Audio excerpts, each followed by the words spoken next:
I haven't come here to teach. I came to tell you what I wish someone had told me before I burnt out trying to make vision boards and goals work by sheer force. Years ago, I had everything the world calls success: three companies, big teams, happy clients, an ego to match. I had the Ferrari, the systems, the dashboards, the relentless drive. But somewhere along the way, I forgot how to drive it. I was drowning in my own noise, hundreds of goals, endless meetings, and a calendar that made achievement feel like punishment. Every vision board I built turned into a guilt board, a list of promises I was too exhausted to keep. And then one morning, everything stopped. I was sitting in my car in the parking garage of my own office, engine off, phone buzzing, 16 missed calls, and I couldn't move. Not physically frozen, emotionally bankrupt. My wife had left 3 months earlier. My father had passed 2 weeks before that. And my body was sending signals I'd ignored for years. Chest pain, bone deep exhaustion, a kind of numbness that wasn't physical. I sat there for 40 minutes, staring at the steering wheel of my actual car, thinking about the metaphorical Ferrari I'd built, and then it hit me. I had designed a machine that needed me to survive. The faster it went, the more of me it consumed. That wasn't freedom.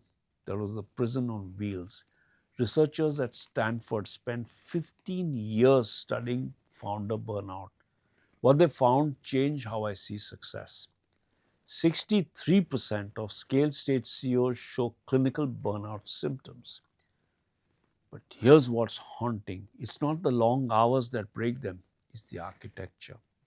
They build systems that can't function without them. They wonder why freedom feels impossible. Gallup's research on entrepreneurs said the same thing. Founders who stay operationally central after year 5 show 47% higher stress markers than those who move to strategic roles.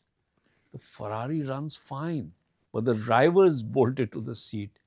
That's not bad leadership, that's design failure. So I started over, not with another plan or another vision board, with a blank sheet and one question: what would a business look like if it was designed for freedom? And what emerged slowly, painfully, wasn't motivation. It wasn't mindset, it was mechanics. Systems that could think, learn, and self correct without me being the engine. I rebuilt 4 core areas: delegation without dependence, leadership without rescue, value that attracts instead of chases, and visibility without overwhelm. And when I saw these systems work across all my companies, something shifted. I didn't need to run 3 businesses. I needed to free the people who do. So I sold them, not because I was tired, but because I finally understood the game. It was never about running more companies, it was about helping founders escape the ones they built. That became my work, my obsession.